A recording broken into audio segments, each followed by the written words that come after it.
A chave mestra. Em todo caso, dizia eu que para poder chegar à autorrealização não somente se necessitam esforços, os esforços, naturalmente são úteis, não é, e maravilhosos, mas não são suficientes, se necessitam super-esforços íntimos, realizados dentro de nós mesmos, aqui e agora. Por exemplo, um caso de esforços. Ponhamos que tu faças uma viagem ao cume de uma alta montanha, que vais a pé, que estando lá, no cume, te chove. Regressas a pé, é de noite quando chegas à tua casa, te aguardam, em teu lar, pois, com o pão, com a ceia, com o abrigo, com uma deliciosa cama para descansar, etc. Mas se tu resolves, por exemplo, regressar ao cume da montanha, em vez de cear e deitar-te, o que houve? O que sucedeu? Pois, no primeiro caso houve esforços, não é? Mas já regressar, depois de haver chegado a casa outra vez ao cume da montanha, ali há super-esforços. De maneira que não são esforços os que se necessitam para chegar à autorrealização íntima do ser, senão terríveis super-esforços íntimos, repito, há que realizar em um mesmo e dentro de um mesmo, aqui e agora. Porque se analisamos a esta espécie humana, ou melhor dito, esta espécie de humanoides, é realmente lamentável, porque estes humanoides unicamente são mamíferos intelectuais, parece incrível, mas assim é. O que é o que se entende por mamíferos? Pois todas as criaturas que se alimentam com as mamárias, não é? As vacas, vemos os bezerros, como se alimentam com o úbere, bebem o precioso líquido, o leite, enfim, todos os quadrúpedes, tudo que seja mamífero. E quanto aos bípedes tricentrados, ou tricerebrados, equivocadamente chamados homens, são unicamente mamíferos intelectuais, ou mamíferos racionais. É uma verdade muito crua, verdadeiramente não é, mas é a verdade.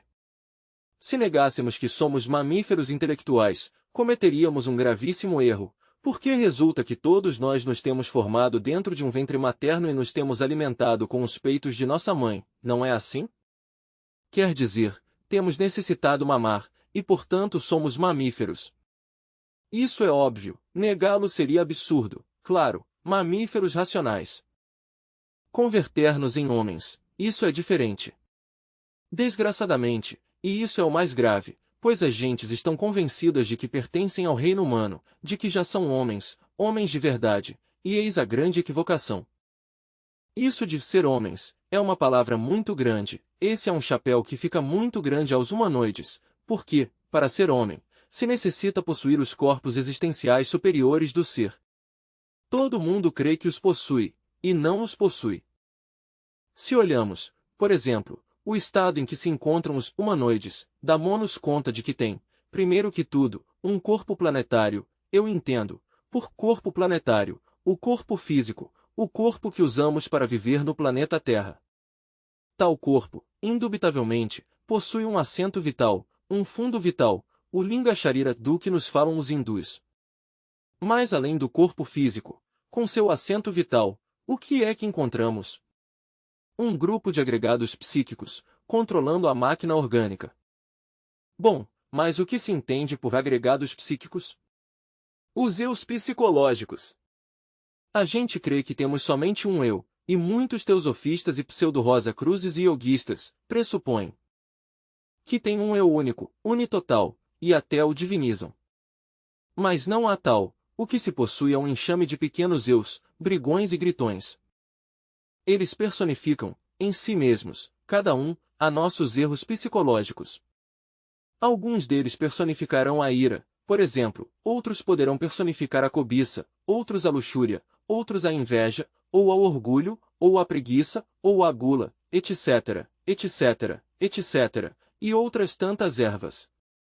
Mas a crua realidade dos fatos é que esses eus, brigões e gritões, que controlam a máquina orgânica, são os mesmos agregados psíquicos dos quais nos falam os tibetanos. Estes agregados ou eus são criaturas verdadeiramente diabólicas, demoníacas, formam-se, digamos de nossos próprios erros, criados por nós mesmos.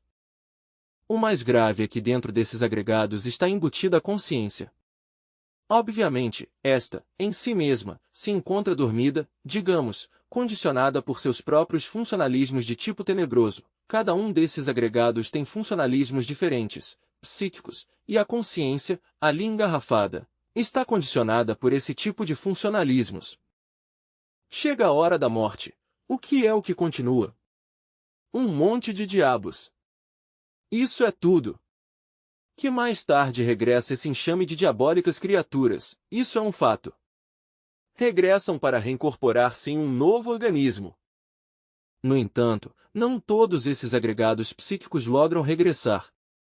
Alguns desses agregados se perdem, se aderem a determinados lugares, ou involucionam no reino mineral submerso, ou se reincorporam em organismos animais inferiores, etc. Uma parte, pois, do monte, regressa com o propósito de projetar-se no futuro através do beco do presente. Esse é o cru realismo, pois, do que todos estes humanoides levam dentro. É triste dizê-lo, não é? E o mais grave é que regressam para repetir seus mesmos erros, suas mesmas tragédias, seus mesmos dramas, suas mesmas cenas, tudo é igual, mais as correspondentes consequências de seus atos. Não é nada agradável regressar, verdadeiramente, não é? Desgraçadamente, assim é. Bom, esse é, exatamente, o estado em que nos encontramos, e não é muito agradável. Agora, o importante é sair desse estado. Como sair? Isso é o que há que ver, isso é o que há que estudar. Indubitavelmente, existe uma chave mestra, com certeza, que é a chave da arca da ciência. Como chegou a nós? Através dos mistérios, a temos. Qual é essa chave? O grande arcano, o magno segredo da alquimia e da cabala. Agora, com essa chave podemos abrir a caixa de Pandora, a caixa dos grandes segredos, podemos realizar prodígios e maravilhas. Afortunadamente, a temos, o Maituna, o grande arcano.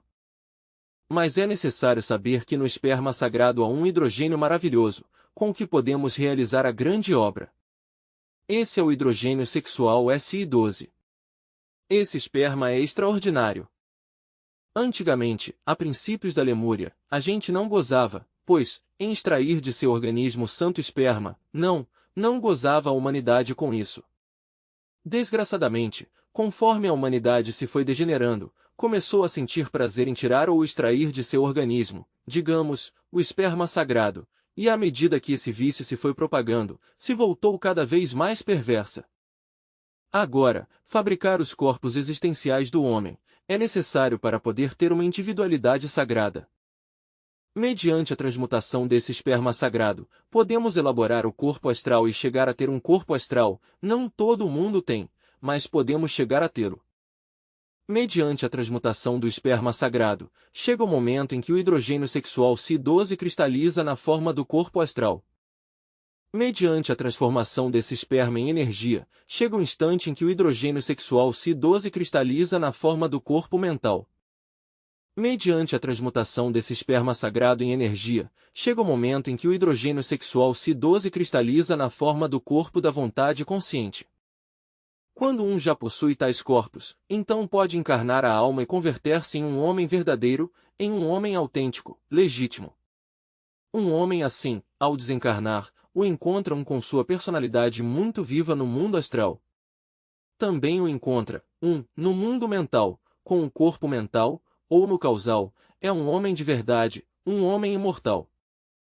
Mas, e ali é onde está o mais grave, se um fabrica esses corpos e se converte em um homem verdadeiro, mas não elimina os agregados psíquicos, de que te estava falando há um instante, quer dizer, se um não tem a paciência de eliminar seus próprios defeitos psicológicos, seus próprios erros, se não se resolve a desintegrar, certamente, esses agregados inumanos, isso que faz de nós simples mamíferos racionais, pois, então fracassa na grande obra do Padre, se converte em Anasmussen, com um duplo centro de gravidade, em um aborto da mãe cósmica. Eliminar esses agregados é, pois, indispensável. Não basta com criar os corpos existenciais superiores do ser, há que eliminar os agregados psíquicos, quer dizer, nossos próprios defeitos, nossos próprios erros. Como eliminam esses agregados psíquicos? Pois, apelando à mesma energia criadora, porque assim como a energia sexual serve para criar, também serve para destruir. Com essa energia podemos destruir, desintegrar completamente, os defeitos psicológicos. Em que forma poderíamos fazê-lo, ou como faríamos? Qual seria a técnica, a didática? Pois, durante o Maituna roga a Mãe Divina Kundalini, que lhe elimine tal ou qual erro psicológico que já compreendeu a fundo. Claro, primeiro deve compreendê-lo, antes de eliminá-lo. Se faz necessário que quando descobre que tem tal ou qual erro, tal ou qual defeito, medite profundamente no defeito, até entendê-lo de verdade, até fazer-se consciente de sua origem, de onde vem, como foi que conseguiu esse defeito, etc., etc., etc. E já que tem compreendido, elimine-o. Repito, a eliminação pode fazer-se, claramente, na forja dos ciclopes. Durante o Sahaja Maituna se roga, em tais instantes, a Divina Mãe Kundalini, que elimine, que desintegre o erro que já temos compreendido, e ela assim o fará.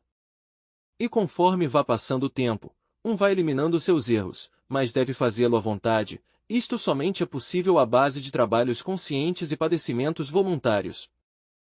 Na vida prática, na luta pelo pão de cada dia, etc., em relação com nossos amigos, na casa, com nossos familiares, etc., pois chega um momento em que descobrimos tal ou qual erro, quer dizer, em relação com a gente, os defeitos que levamos escondidos afloram. E se estamos alertas e vigilantes, como o vigia em época de guerra, então os vemos.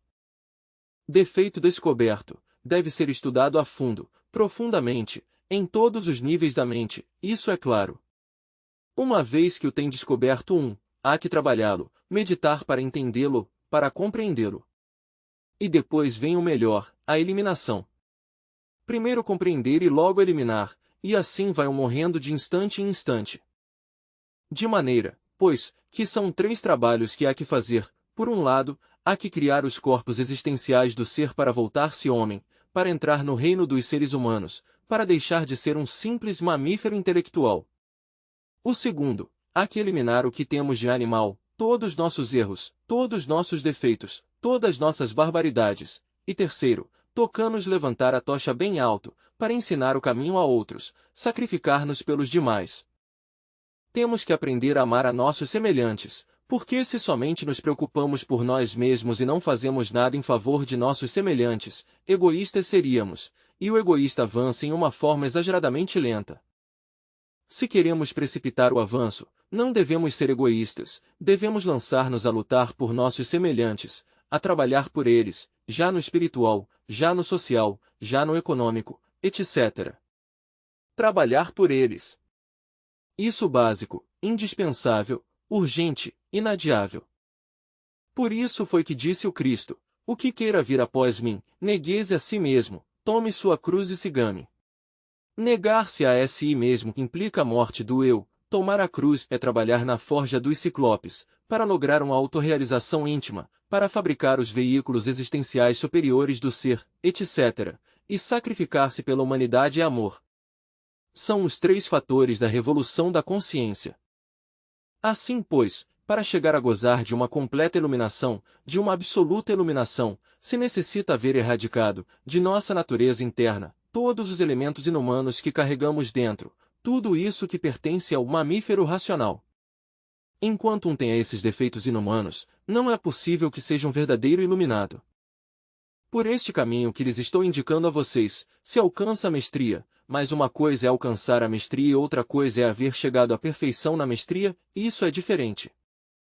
Não se pode exigir a um mestre imperfeito, que tenha as perfeições de um mestre perfeito.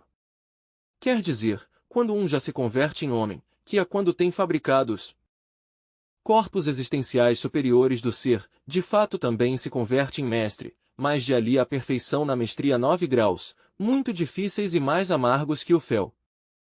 Agora, chegar a grande eleito e mestre perfeito, é a aspiração máxima.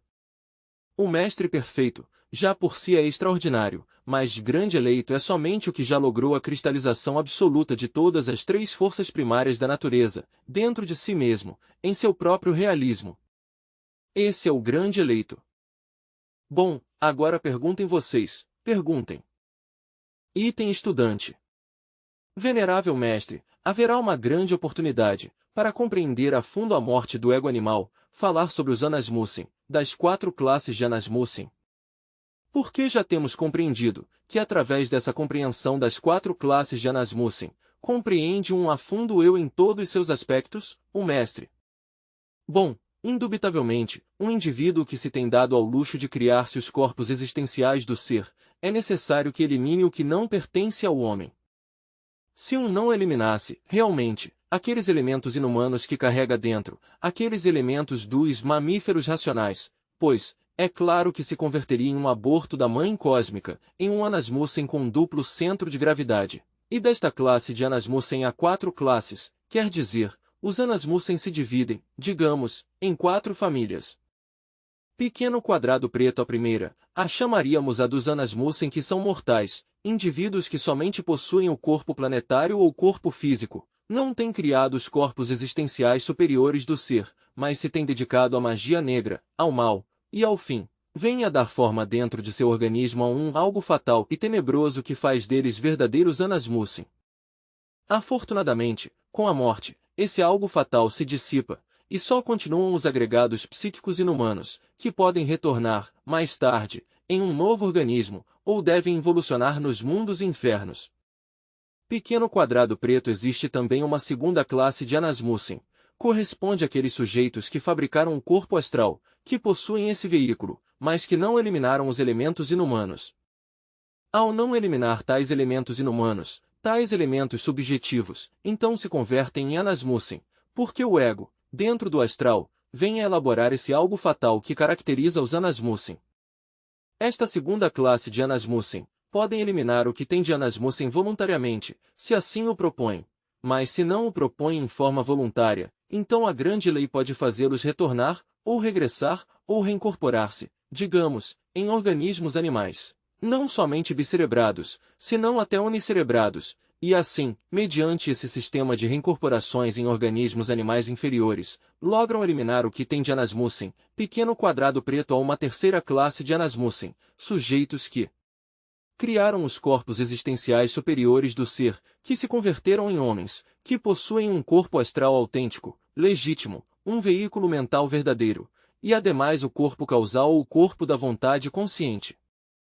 Bom, se eles não eliminam os elementos inumanos, não só não logram então a perfeita iluminação, a real sabedoria, senão que para cúmulo dos cúmulos, se convertem em Anasmussen, porque o ego, os elementos inumanos, vêm a criar em seu interior, esse algo fatal que caracteriza os Anasmussen. Não lhes fica mais saída, a esta classe de gentes, senão trabalhar por si mesmos, e à base de trabalhos, digamos conscientes e deliberados, e de sofrimentos voluntários, eliminar o que tem de Anasmussen.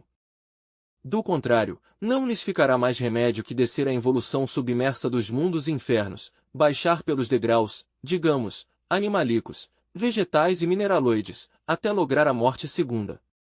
Lograda, então a essência sairá à luz do sol, à superfície, para reiniciar uma nova evolução que há de começar desde o mineral em adiante, para cima. Bem, esse é, desgraçadamente, o caso desse terceiro tipo de Anasmussen, pequeno quadrado preto a uma quarta classe, ou seja, Anasmussen que não somente se converteram em homens, senão ainda mais, sujeitos que chegaram ao estado de anjos, de arcangelos, de deuses, e que caíram. O ego vem a formar dentro de seus veículos, esse algo fatal dos Anasmussen, e se não se resolvem eliminar o que tem de Anasmussen, a lei também os castigará a eles, serão precipitados na involução submersa dos mundos infernos, até que logrem a morte segunda. Conseguida, então a consciência, o que tem de alma, a essência, digamos, voltará outra vez a evoluir desde o mineral, passará pelo vegetal, o animal, até reconquistar o estado de humanos que outrora perderam. Esse é o caso da quarta classe de Anasmussen. O assim, pois, uma de duas, ou eliminam os elementos inumanos que leva dentro, ou se converte em Anasmussen. Não basta, somente criar-se os corpos existenciais superiores do ser, se faz necessário eliminar o que temos de inumanos. Item estudante. Venerável mestre, agora que estamos, pois, conversando nesta forma, vamos dizer, esotérica, quisera que nos aclarasse, pois, um conceito que tem sido novo agora na Venezuela. Sempre nós temos dito que o fechamento se faz de esquerda a direita, ou seja, nesta posição, assim, para fechar-se. Mas então, agora, depois do Congresso de São Salvador, uns irmãos foram ao Sumum e trouxeram uma nova modalidade, vamos dizer assim, do que se chama o fechamento, então já não o fazem, nesta forma, como sempre o temos feito, senão que o fazem é assim, nesta forma, ao revés para nós, e como eu vi que na passada reunião que tivemos, o Senhor fez o fechamento como comumente o temos feito sempre, ou seja nesta forma, quisera, pois, que nos aclarasse para nós, lá na Venezuela, esse conceito do fechamento ao revés. O mestre. Bom, antes de tudo, meu estimável irmão Rua F, aqui, ante a LVC, em conversa de sobremesa, entre parênteses, vou tomar um pouquinho mais de café, não sei por que lhe deram os irmãos gnósticos o nome de fechamento, a cruz dentro do círculo, não sei de onde tem tirado isso de fechamento, se isto não é para fechar a ninguém, com isto não se fecha a ninguém. O símbolo da cruz dentro do círculo é um símbolo perfeitamente esotérico que nada tem que ver com o fechamento. A cruz, com seus dois paus, um vertical e outro horizontal, está nos falando de algo completamente sexual. Já sabemos que o pau vertical é masculino, que o pau horizontal é feminino, que no cruzamento de ambos se acha a chave de todo o poder, o Maituna, claro está. Asterisco agora bem, ó asterisco asterisco círculo ao redor da cruz asterisco asterisco nos indica que estes dois rebentes eternos, vêm realmente, de toda a eternidade, vem do asterisco asterisco espírito universal de vida asterisco asterisco, e que toda a criação se fundamenta nesses poderes, masculinos e femininos. Asterisco agora compreenderão vocês, por exemplo, por que em todas as teogonias se fala de uma deidade masculina e outra feminina, não é? José e Maria, Ísis Osíris, etc., etc., etc. Os gregos enfatizam já, muito seriamente, a questão do asterisco asterisco lingamione, falou útero asterisco asterisco. Asterisco que o terceiro logos cria assim? Pois, ele faz suas criações, combinando os elementos masculinos e femininos, e as criaturas se reproduzem mediante o sexo, até as flores têm que usar os poderes masculino e feminino para a reprodução. Asterisco nós, mediante asterisco asterisco Santa Cruz asterisco asterisco, quer dizer, mediante o asterisco Lingam Ioni asterisco, podemos lograr, perfeitamente, a criação de nossos corpos existenciais superiores do ser. Eis aí o poder da cruz, asterisco asterisco tudo dentro do círculo da eternidade, asterisco asterisco. Asterisco mas isto asterisco asterisco não é um fechamento, é um símbolo asterisco asterisco, e o mesmo pode fazer um girar a mão de direita à esquerda, que de esquerda à direita. Não sei por que os irmãos lhe dão tanta importância a isso de mover a mão de direita à esquerda ou de esquerda à direita. Que cada qual o faça como queira, como lhe provoque fazê-lo, porque não é um fechamento, é um símbolo, nada mais. Entendido? Item estudante. Sim, claro.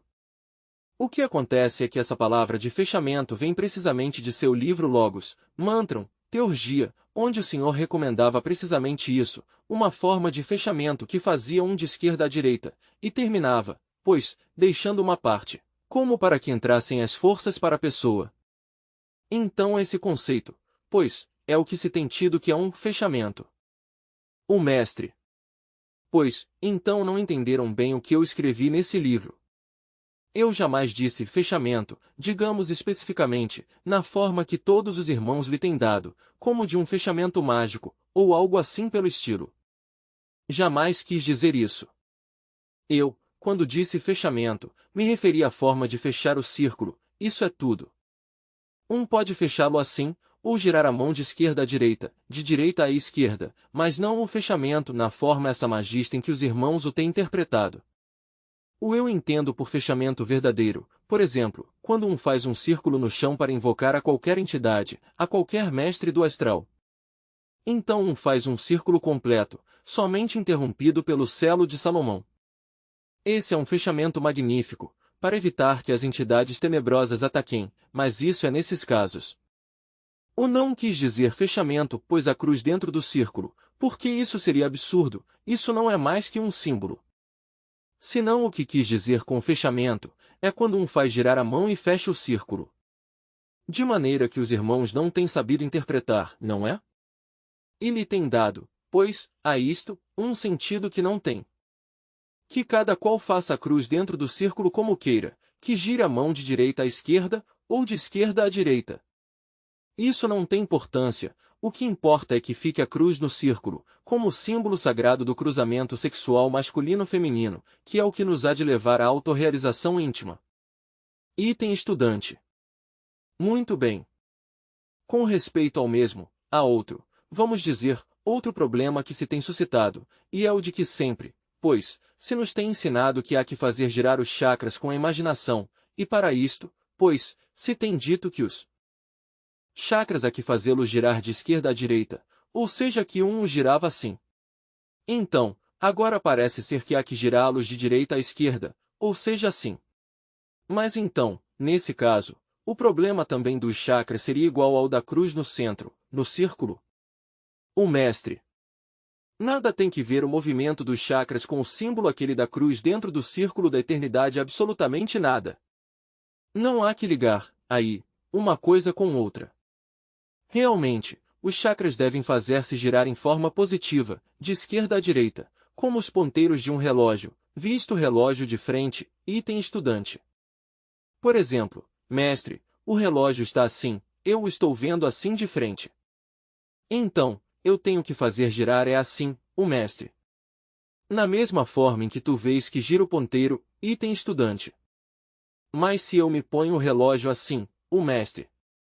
Já não. Item estudante. Já não é assim? O mestre. Já não. Item estudante. Porque o relógio gira assim, o mestre. Mas não, é visto o relógio de lado, se não visto o relógio de frente. Item estudante. Ou seja, que então é assim, o mestre. Olha o relógio, aí tens um relógio de parede. Como vês que giram os ponteiros do relógio? Item estudante. Bom, giram assim, o mestre. Bom, assim farás girar os chakras. Item estudante. Assim. O mestre. Exatamente assim. Não o confundas. Olha bem os ponteiros do relógio. Item estudante. Estou vendo os ponteiros, eles giram assim, o mestre. Assim tens que fazer girar os chakras. Item estudante. Assim mesmo, o mestre. Exatamente. Item estudante. Então é assim? O mestre. Visto o relógio de frente. Não é visto de lado, nem é colocandose ao lado, para fazer o que fazem as agulhas do relógio, senão visto de frente. Item estudante. Mestre, precisamente esse é um caso, pois de que os gnósticos nos perguntamos, não tenhamos entendido esse ensinamento porque tanto tempo trabalhando em uma forma ao revés, vamos dizer assim, agora temos que começar de novo, por não haver entendido, pois, há ensinamento anterior, ou primária. O mestre. Compreendê-la bem, ponham o relógio de frente. Não o ponham de lado, senão de frente. Item estudante. Assim. O mestre. Assim façam girar os chakras, de esquerda à direita, visto o relógio de frente, como os ponteiros de um relógio. Isso não tem nada de difícil, mas desafortunadamente, aí os irmãozinhos se têm vindo confundindo espantosamente. Em todos esses detalhezinhos se enredam e é lamentável, lamentável, mas agora, o que sim lhes digo a vocês é que há que trabalhar com o fogo sagrado, que a Divina Mãe, Kundalini Shakti, se encarregará de desenvolver esses chakras em forma positiva, como deve ser. Há que deixar os chakras à Mãe Divina, ela sabe o que faz. Vocês contentem-se com vocalizar, fazer o que faz o jardineiro, não é? Que rega diariamente seu jardim, até que brotem as flores por si mesmas, porque a Mãe Natureza as faz brotar, a Mãe Natureza abre as pétalas das rosas, etc. O assim, vocês, reguem seu jardim diariamente, cultivem seu rosal, transmutem suas energias criadoras, não é, que a bendita Deusa Mãe já saberá como fazer girar os chakras. É óbvio que é de esquerda à direita, mas é trabalho dela, não de vocês. Vocês o único que têm que fazer é transmutar, vocalizar, orar e meditar intensamente na Divina Mãe. Item estudante. Venerável mestre, muito importante em relação à cruz dentro do círculo. Em O Salvador, optaram por seguir de acordo a como estavam fazendo porque o Senhor o faz assim, de outra maneira, sempre, pois, há um pouco de confusão. Assim que os de Salvador optaram por seguir fazendo-o tal como fazíamos, ou seja, tal como o faz o Senhor, assim o estivemos fazendo todos. E eles mandaram que o sigamos fazendo assim. Embora represente o mesmo, penso que, digamos, a gente se mete em um dualismo, embora represente, pois, um símbolo, como o Senhor diz, não é? Assim, pois que, em O Salvador, optamos todos por fazê-lo tal como tem feito, de esquerda à direita. O mestre. Bom, em todo caso é um símbolo, um símbolo. Não é um fechamento mágico da forma como os irmãos o têm entendido, o que tentam fechar. A forma de fechar, jamais pensei que os irmãos iriam a voltar isso tão grave, nem que iam a interpretar o assunto de fechar o círculo como um fechamento mágico, e como na forma em que o têm interpretado, como quando um fecha com uma chave, não é? Mas bem nunca pensei que os irmãos iam a chegar até lá, não é? Me tem surpreendido. Item estudante. Em relação a isso, mas expressamente sobre as plantas, também há aí certa confusão. Por que deve fazer-se um círculo? Alguns iniciados opinam que é de direita para a esquerda e o que se há de fazer? E outros opinam que é de esquerda para a direita. É necessário que se faça o círculo, ou que se abençoe só a planta. O mestre. Pudesse fazer o círculo perfeitamente, ao redor da planta, e abençoá-la, e que cada qual o faça girando de esquerda para a direita, ou de direita para a esquerda, como queira, mas que faça o círculo, que não se enredem nisso, nesses detalhezinhos. Por se enredarem nisso, perdem o melhor. Eu não sei por que os irmãos, sobretudo os da América do Sul, se enredam tanto nisso. O que importa é trabalhar com o fogo, que já a Mãe Divina se encarregará de pôr ordem em todo o organismo, e ordem nos chakras, isso é o importante. Item estudante.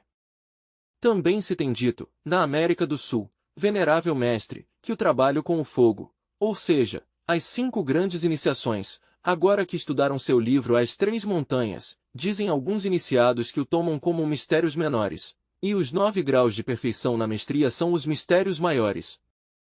O que opina o senhor disto? O mestre. Eu, em meu livro As 3 Montanhas, não falei sobre os mistérios menores, falei sobre as 3 montanhas. A primeira montanha é a da iniciação. Eu falei de iniciações de mistérios maiores, eu não falei das iniciações de mistérios menores, porque as 9 iniciações de mistérios menores são o Kinder, pertencem aos discípulos à prova, não aos discípulos aceitos, e como as 3 montanhas são fundamentais, falei, pois, dos discípulos aceitos. O agora, a segunda montanha, pois, pertence à ressurreição, ali estão os 9 graus que conduzem à perfeição na mestria. O é óbvio que na primeira montanha se alcança a mestria, quando um chega ao cume, ao topo. Na segunda montanha se alcança a perfeição na mestria, e na terceira se alcança o grau de grande eleito. Grande eleito e mestre perfeito, é pois a máxima aspiração de todo adepto. Que mais ia me dizer? Item estudante. Ficou bem aclarado o ponto, porque nós o havíamos entendido como o senhor diz. O senhor fala das 9 grandes iniciações de mistérios maiores e logo todo o processo especial, não é? O mestre. Pois nisso sim te equivocas, porque as iniciações de mistérios maiores não são 9, são 8. De maneira pois que se leve em conta o que são as 8 grandes iniciações de mistérios maiores. O na segunda montanha há que percorrer 9 graus, para chegar à perfeição na mestria. E repito, na terceira se alcança o grau de grande eleito e mestre perfeito, item estudante. Venerável mestre, antes se dizia, pois, ou havíamos lido de que existiam 5 iniciações, ou seja as 5 serpentes, as 5 iniciações de mistérios maiores, mais as 2 que são a coroa do Pai, do Filho. Então agora, vendo pois que são 8 de maiores, como poderíamos interpretar isso? O que tem dito o irmão A, que haviam 9 iniciações de mistérios maiores, o mestre. Antes, em tempos em que começamos a escrever as obras, por equivocação dissemos que haviam 9 iniciações de mistérios maiores, mas agora temos retificado esse erro, em nosso novo livro titulado As Três Montanhas. De maneira que não são 9, são 8, item estudante. Muito bem, captada, pois, a situação. De maiores não 9 sim que agora ficamos pois, que são 8. O mestre.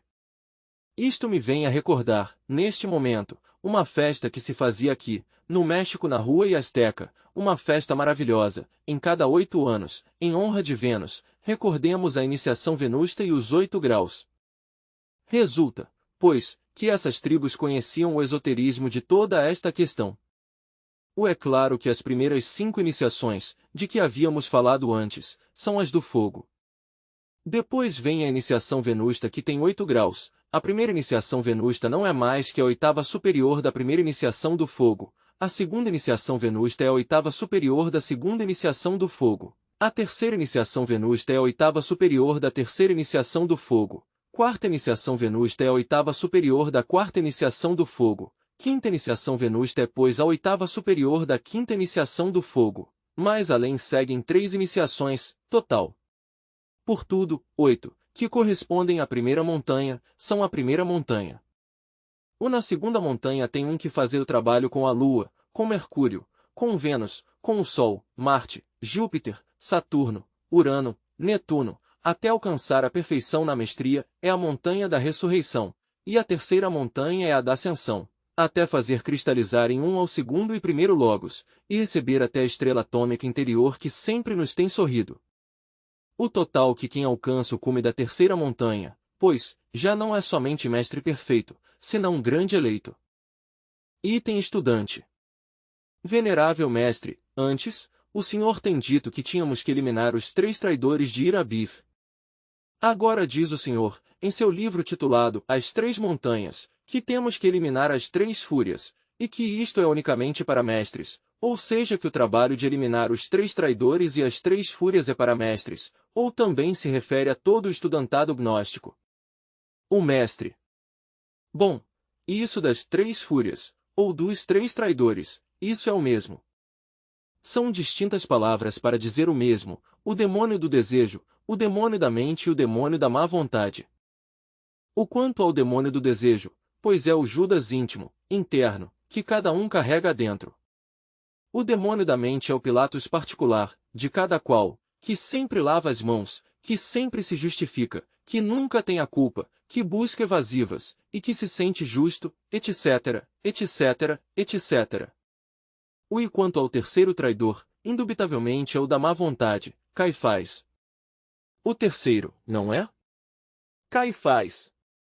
Estes 3 traidores, Judas, Pilatos e Caifás, estão representados pelas 3 fúrias do classicismo antigo.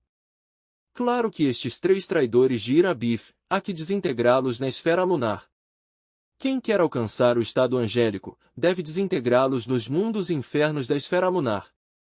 Entendo que os discípulos, os aspirantes, os principiantes, pois realmente ainda estão muito longe de poder desintegrar os 3 traidores, não é? Isso é para gente que já alcançou a mestria, assim o tenho entendido sempre. Pelo menos assim o tenho vivido, e eu não posso afirmar algo que não tenha vivido, afirmo o que tenho experimentado por mim mesmo, e isso é tudo.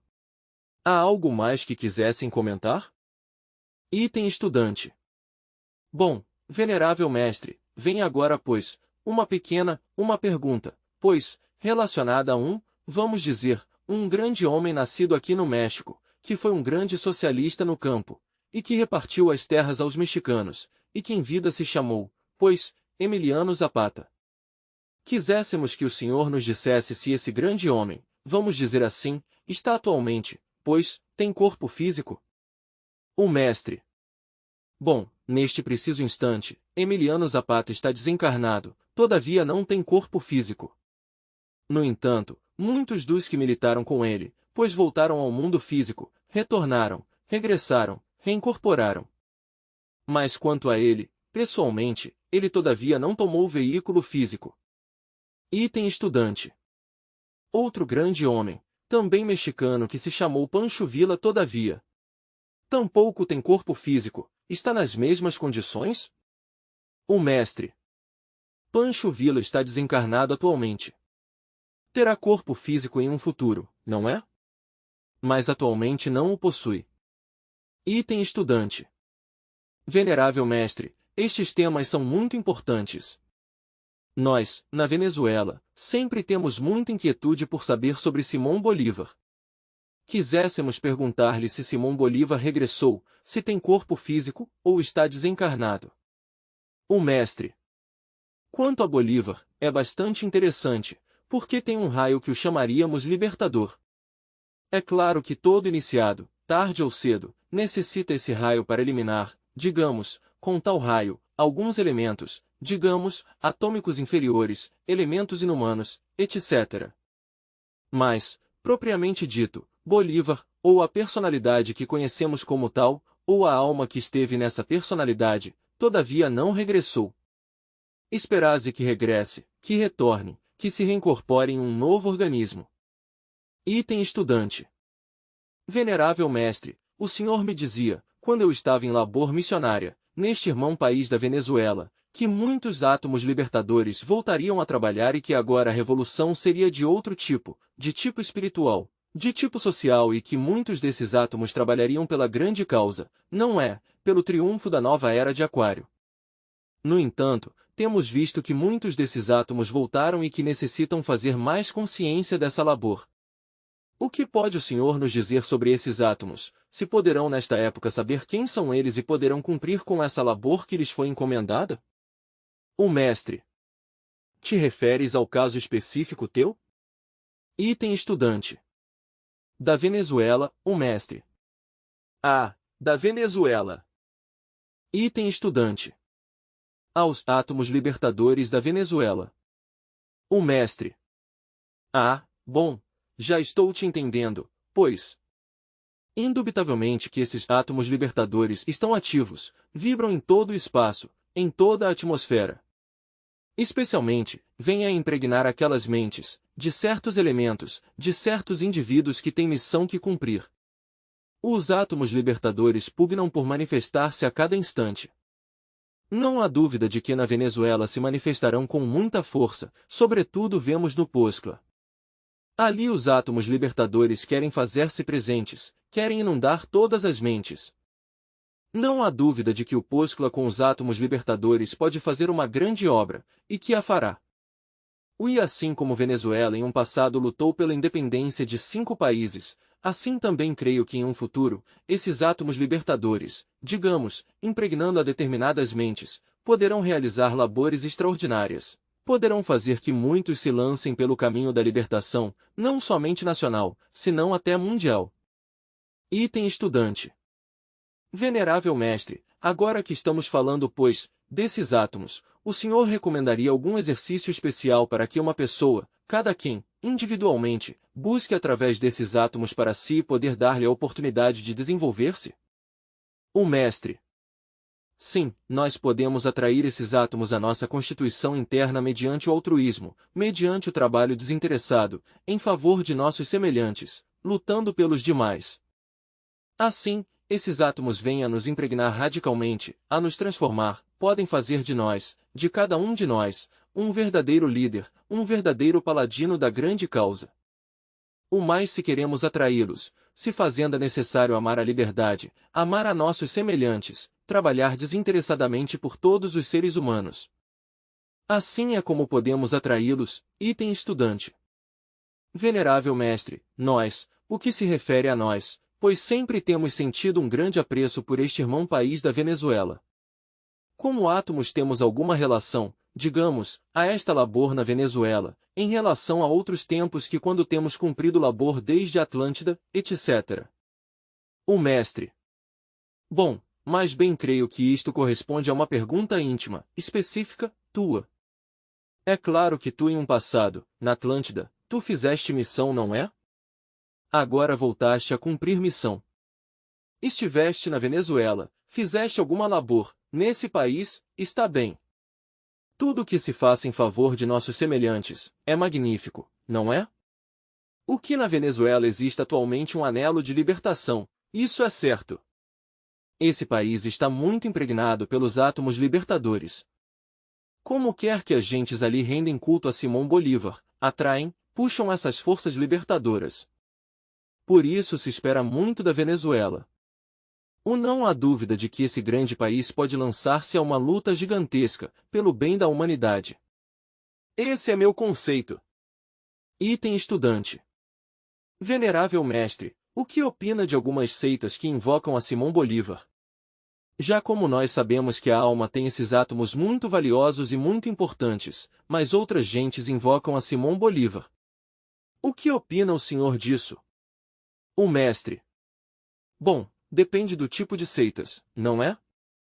Se fala simplesmente de seitas espíritas, ou coisas assim pelo estilo, pois, francamente, teria que dizer-lhes a vocês que são demasiado subjetivas essas seitas, porque através dos médiuns podem expressar-se, simplesmente, entidades tenebrosas, entidades digamos, que podem suplantar a pessoa de Bolívar, dizer que são Bolívar e não o são, pois no mundo astral inferior pululam multidão de larvas e entidades inferiores que podem tomar o corpo de um médium e apresentar-se como libertadores, como Simões Bolívares, não é? Há que ter muito cuidado com isso. Realmente, somente nos mundos superiores de consciência cósmica, é possível pôr-se em contato com Bolívar. Mas, para isso, há que despertar a consciência. Do contrário, é impossível. Item estudante. Esteve muito bem essa pergunta do irmão A, já que vem à minha mente uma pergunta também a respeito do senhor, venerável mestre. Em Maracaibo, houve um caso de uma menina que via que o senhor chegava para ela e lhe recomendava certas medicinas, certas coisas. Então creio que se lhe escreveu para essa época, pedindo-lhe, aclarasse pois, se na realidade era seu real ser, quem se apresentava. Então quiséssemos ver se é possível que também seu real ser se apresente, em um caso desta natureza. O mestre. Bom, há vezes que meu espírito pode fazer-se visível, a tais ou quais psíquicos, pode que estes ou aqueles o vejam, pode, meu ser interior, sanar a distância, fazer boas obras em favor da humanidade, etc. O quanto ao da menina em questão, francamente, como faz bastantes anos e vivo tantos acontecimentos psíquicos, pelo momento não me lembro, não é? Pelo momento, teria que investigá-lo nos mundos internos, não é? Isso é tudo. Item estudante. Venerável mestre Samael Aunveor, na Atlântida, nesses tempos, antes da grande catástrofe, existiram todos aqueles gnósticos iniciados, e por último houve um guia que os salvou da grande catástrofe, a todos os que cumpriam com a lei, e esse foi o Manu Vaivasvata. Quiséssemos que o Senhor nos dissesse se nestes tempos da Era de Aquário, antes da grande catástrofe, se apresentará um Manu Vaivasvata. Já que temos falado outra vez em relação a este ponto. O mestre. Bom, o Manu Vaivasvata da Atlântida cumpriu, certamente, com sua missão, e isso é tudo. Quanto à nova catástrofe que se avizinha, indubitavelmente que será pior que a da Atlântida. Digo pior porque naquela época houve certas possibilidades e muitos elementos humanos puderam ser salvos. Agora a coisa é mais grave. O cataclismo que se avizinha é de fogo. Haverá uma colisão de mundos e obviamente a Terra toda arderá em fogo vivo. Os salvos terão que ser tirados do planeta Terra e levados a outros mundos. Não será possível salvar-se neste, posto que todo o planeta vai arder em um gigantesco holocausto. Antes do choque se provocará o incêndio, choque de mundos, e a Terra chocará com outro planeta. Conforme aquele planeta se vá acercando, pois, os raios provenientes do mesmo afetarão ao planeta Terra. E quando se acerque demasiado, obviamente, arderá, explodirá todo o depósito de hidrogênio universal ou mundial. Arderá, pois, a Terra, como uma bola de fogo e, claro, todas as obras que nela estão serão queimadas. Com a colisão se selarão todas as catástrofes, todo o apocalipse. Assim, pois, os que hão de ser salvos têm que ser conduzidos por um novo Manu, mas fora do planeta Terra.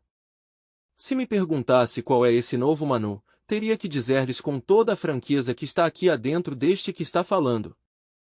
Que então utilize outro veículo é certo. Esse outro veículo o tenho, não necessito consegui-lo atualmente em nenhuma matriz, o possuo e o tenho muito vivo. Esse veículo está escondido em um sarcófago sob terra, no solo do Egito. Foi o corpo que possuí durante a dinastia do faraó Quefrem. Esse corpo não está morto, dorme, está em estado de catalepsia e com todas as funções orgânicas em estado latente. De quando em quando uso, de quando em quando, não o tenho deixado completamente abandonado, estou unido a tal corpo pelo cordão de prata. Chegará o momento em que terei que deixar este que atualmente possuo, mas então continuará a grande obra na segunda parte, digamos, desta gigantesca, grande missão que me toca com o corpo egípcio em relação com alguns outros irmãos que estão em nossa terra, e também com alguns que estão fora de nossa terra, extraterrestres, digamos, trabalharemos para tratar de salvar aos selecionados. Eles serão levados a certos planetas, serão tirados secretamente. Não quero lhes dizer a vocês que tal fato haverá de verificar-se em uma data, não. Embora vocês lhes pareça impossível, já estão se tirando alguns selecionados, e já estão se levando a outras moradas planetárias, com corpo e tudo. Muitas pessoas têm sido levadas já a outros mundos. Essas gentes que sejam tiradas, pois, do planeta Terra, servirão como semente, cruzar-se-ão com gentes de outros mundos e depois da grande catástrofe e do caos que haverá de vir, quando volte a estar nosso mundo em condições de ser habitado, o resultado de tais cruzes será trazido de novo à Terra e aqui viverá, pois, esse tipo de humanidade, que será uma humanidade melhor. Com tal humanidade se formará a sexta grande raça do amanhã. De maneira que a sexta grande raça já está se criando, não é algo que se vai a criar senão algo que já está se criando atualmente. Assim, pois, creio que fica respondido sobre o Manu. Item estudante. Venerável mestre, isso quer dizer que os veneráveis mestres da Loja Branca estão madrugando. Ou seja que nós havíamos considerado que antes desse grande cataclismo, desse choque de mundos, ia haver, pois, ia tirar-se ao povo gnóstico, digamos assim, ao povo eleito, e que o Manu Vaivasvata desta era, pois, sabemos que é o Senhor, que salvará a esse povo gnóstico, e pensávamos que ia ser levado a um novo continente, o Messi. Bom, antes de tudo, quero dizer que o Manu Vaivasvata é o Manu Vaivasvata e que Samael A1 Veor é Samael A1 Veor, são diferentes, verdade? Entendido. Bem, quanto a que as gentes vão a ser levadas a um novo continente, não é possível. Porquê como a terra vai a chocar, repito, pois arderá em fogo vivo, o dia do grande acontecimento. Assim, pois, não é possível que alguém possa salvar-se em meio das chamas. A população seleta terá que ser tirada, e tirada com muito tempo antes do cataclismo. Mas apesar de tudo, digo, já está começando a tirar-se daqui da terra a gente seleta. Há casos de pessoas que desaparecem da noite para a manhã, não se sabe o que se fizeram e a que são levadas já, transportadas a outros planetas. Isto está sucedendo em toda a redondeza da Terra. Item estudante. Venerável mestre, com relação a isso, dessas pessoas que desaparecem da noite para a manhã, tanto em aviões como em barcos, etc., quiséssemos saber, esses eleitos têm sido antes pessoas iniciadas, ainda quando eles, pois, não têm trabalhado talvez com o Maituna? Sim, no entanto, têm sido, pois, tirados do planeta. O que pode o senhor nos aclarar a respeito? O mestre. Pois alguns deles são iniciados, outros, ainda que não sejam todavia iniciados, mas pelo menos são gente seleta, gentes que dão esperança, semente seleta. O que a Branca Irmandade lhe interessa é que as gentes não sejam perversas, que a semente seja realmente seleta, que sirva para os cruzes, repito que se verificam, em outros mundos, com gentes de outros mundos. De maneira que a gente na futura sexta grande raça, a que formará Jerusalém Celestial, indubitavelmente será gente cruzada com habitantes de outros mundos. Será uma humanidade de tipo superior, verdade? Item estudante. Correto. Então quer dizer que, vamos supor nós, dentro do movimento gnóstico há muitas pessoas que talvez não teremos terminado com nossa perversidade interior, e que todo gnóstico aspira pois a ser um destes eleitos, neste caso, pois, estas pessoas que não lograrmos eliminar esse aspecto, seríamos eliminados também dessa seleção. O mestre. Pois, inquestionavelmente aqueles que verdadeiramente não estejam marchando sinceramente pelo caminho do fio da navalha, pois, podem ser eliminados dessa seleção. o mais se estão trabalhando sinceramente, honradamente, pois não são eliminados. Porque quando um está trabalhando, e então se lhe tem consideração e pode ser selecionado, o que está trabalhando. Item estudante. Mestre, o senhor nos tinha dito meses anteriores, que haverá um momento em que o senhor será mais ativo no movimento gnóstico cristão universal e que estará em todas partes, que irá a mundos, a planetas, trará amostras de outros lugares e o apresentará aos científicos. Isso, pois, ante o irmão Rua R é muito importante já que muitos irmãos nos perguntam, e quando veremos o mestre? Embora lhes temos dito que o podem invocar em astral e o podem ver todos os dias em astral sempre e quando saiam conscientes em astral. Mas, se o senhor se apresentará pessoalmente em todas as partes e será mais ativo? O mestre. Bom, indubitavelmente meus caros irmãos, que há uma grande lei de ordem superior que me proíbe sair do México. Tenho que viver aqui durante toda a vida. Mas, de todas as maneiras, estamos laborando intensamente pela humanidade. Faz muito tempo que venho desenvolvendo uma intensiva atividade e prova disso são todos os livros que temos escrito e também gigantesco movimento gnóstico internacional. O que sim sucede é que agora faço um trabalho de ordem superior, porque estamos entregando a mensagem e esta se divide em 3 partes. A primeira parte a podemos considerar Kinder, são os livros com que começamos a campanha, a luta. A segunda é a ensinamento superior contida nos mensagens de Natal de cada ano. A terceira não se escreveu todavia, será muito mais tarde. Ou então teremos que entregar à humanidade algo extraordinário. Já estou em contato pessoal com um grupo de viajantes intergalácticos. Obviamente ingressarei a esse grupo e deveremos trazer, de outros mundos, certas instruções para a humanidade terrestre. Dados interessantíssimos sobre suas culturas, sobre suas civilizações, etc. E ademais, e isso é o mais interessante, provas, elementos minerais, vegetais, e até organismos vivos que serão colocados sobre a mesa dos científicos. Isto sim tem um objetivo e um propósito, porque nada se faz assim porque sim, tudo tem um propósito. Qual? Fazer que as mentalidades destes humanoides se dirijam para o cosmos, para o infinito, para atrair a radiação de outros mundos à Terra, para saturar a este planeta, para ajudar-lhe, efetivamente com tais saturações. Foi precisamente no deserto dos leões onde uma vez houve de entrevistar-me pessoalmente, com corpo físico, em carne e osso, com o citado grupo de viajantes intergalácticos. Eles deixaram em órbita uma nave-mãe e desceram em uma pequena nave em uma paragem do bosque. Fui chamado telepaticamente por eles e eu me dirigi pessoalmente ao sítio, e me receberam muito bem. O primeiro que se me ocorreu foi solicitar-lhes pois que me levassem, claro, quero que vocês me levem, disse, eu sou o Bodhisattva do gênio regente de Marte e não me tem levado ao meu mundo. Onde diz o senhor? Marte? Ah, isso é ali nada mais. Respondeu o capitão da tripulação. Para eles, ir a Marte, é como ir daqui à esquina, falando aqui em nosso estilo mexicano diríamos, como ir a Xochimilco. Parecer-lhes que eram muito poucas minhas pretensões, que o que eu solicitava era uma tolice.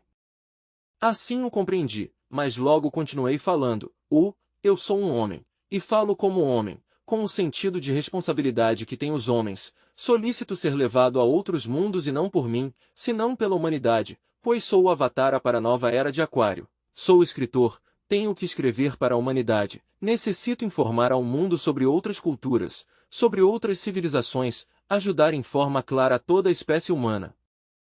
Tomou então a palavra uma das damas da tripulação, a mais anciã, e disse, se colocamos uma planta que é aromática junto a uma que não é aromática, é claro que a que não é aromática, se satura com o aroma da que sim é aromática, verdade? Minha resposta foi, sim, isso é claro. Disse, o mesmo sucede nos mundos, mundos que no passado andavam mal, com humanidades perdidas, mudaram quando se saturaram com as radiações dos mundos vizinhos. Mas nós acabamos de chegar aqui, ao planeta Terra, como o senhor vê, e vemos que aqui não sucede o mesmo. O que é o que está passando neste planeta? Minha resposta foi, este planeta é uma equivocação dos deuses, ou melhor digamos, o que está sucedendo é um karma dos mundos. O capitão assentiu, toda a tripulação assentiu, As damas com um movimento de cabeça, assentiram, estiveram de acordo com minhas palavras. Voltei a insistir-lhe ao capitão, afinal de contas, que me levasse e até me agarrei ao tripé sobre o qual estava pousada a nave, uma nave redonda, formosíssima. Estava eu disposto a ser levado ao infinito, longe do planeta Terra, mas o capitão, em forma muito amável me disse: bom, no caminho iremos falando, pois, está bem. Eu entendi o significado de suas palavras, não quis insistir mais, porque compreendi. Subiu o capitão à nave junto com toda a tripulação, me retirei um pouco para que a nave pudesse sulcar o espaço, porque a radiação poderia me danificar, não é? Me retirei a conveniente distância, e assim pude ver também como a nave subiu verticalmente, se perdeu entre o infinito e foi a buscar a nave-mãe que estava em órbita. Assim o entendi, assim o compreendi. Agora, se junto minhas palavras e as palavras do capitão, e as palavras daquela dama, se juntamos tudo, teremos a profecia: vou a ser levado a outros planetas, a outras galáxias, para trazer dados sobre outras civilizações e se me permitirá também trazer elementos minerais, vegetal, de animal, de fazer demonstrações para o bem, com o propósito iniludível de que as gentes, ao dirigir sua mente para o cosmos infinito, puxem, atraiam as energias de outros mundos para saturar a esta Terra, a esta humanidade e ajudar nessa forma. De maneira que se por um lado vemos as tragédias, por outro lado vemos ter a misericórdia dos grandes mestres. Quando eu estive conversando com essa tripulação, pude dar-me conta de que eram aqueles, verdadeiros deuses com corpos de homens. Homens de pele cor de cobre, medianas estaturas. Tinham o capitão em sua mão certos aparelhos, suas questões, providos de uma gigantesca cultura e de grandes faculdades. Falam pouco e dizem muito. Nos entendemos com eles maravilhosamente. Eu vou a ingressar a esse grupo. Quando? Sinceramente, eu tenho considerado que será depois que passe pelo processo da ressurreição iniciática. Quando termine todos estes processos da ressurreição, processos nos quais estou atualmente. Essa será a terceira parte da mensagem, a cultura que tragamos de outros mundos, acompanhada de demonstrações. O que lhes parece a vocês isto? Item estudante. Bom, é magnífico, é maravilhoso. Item estudante. Grandioso, mestre. É grandioso porque realmente nós sentimos o palpitar dos mundos através de nosso Logos e através de suas ensinamentos, nos sentimos nós, como se nós estivéssemos vivendo parte dessa expedição ou dessa coisa esotérica, por isso sentimos que é grandioso, mestre. Não nos resta mais que fazer uma grande mudança, que matar nossos egos animais. Temos entendido, realmente, que para que possamos ser todos selecionados necessitamos uma grande mudança, e realmente estamos lutando por essa grande mudança. Aproveito a oportunidade para saudar, em forma muito fraternal e muito carinhosa, a nossos irmãos gnósticos venezuelanos que os recordamos bastante. Item. Mestre. Está bem, alegra-me que te recordes dos irmãos venezuelanos, que lhes enviéis tuas saudações, pois, magnífico. Há algo mais a perguntar? Estudante. Bom, na realidade, pois, através destas conversações, houve coisas interessantíssimas que não puderam ser gravadas por acidente, já que não carregava o gravador quando o senhor, pois, falava sobre esses temas. Dos temas bastante interessante foi quando assisti pela primeira vez e o senhor falava sobre o Deus Caracol e o Deus, como lhe chama, o Deus Purulento. Isso foi um ensinamento bastante interessante que eu creio que não está especificado em nenhum livro. Não sei, pois, se seria possível fazer um pequeno relato sobre isso, se não há muito tempo. Mestre. Bom, isso seria uma conferência muito longa. Estudante. Sim, por certo. Mestre. Por agora só me limito a dizer-lhes a vocês, que o Deus Caracol é a senda lunar, o caminho espiraloide que segue toda a humanidade doente. Quanto ao Deus Sol, é distinto, diferente. O Deus Sol implica a direta, não é? De maneira, pois, que há duas linhas, a espiraloide.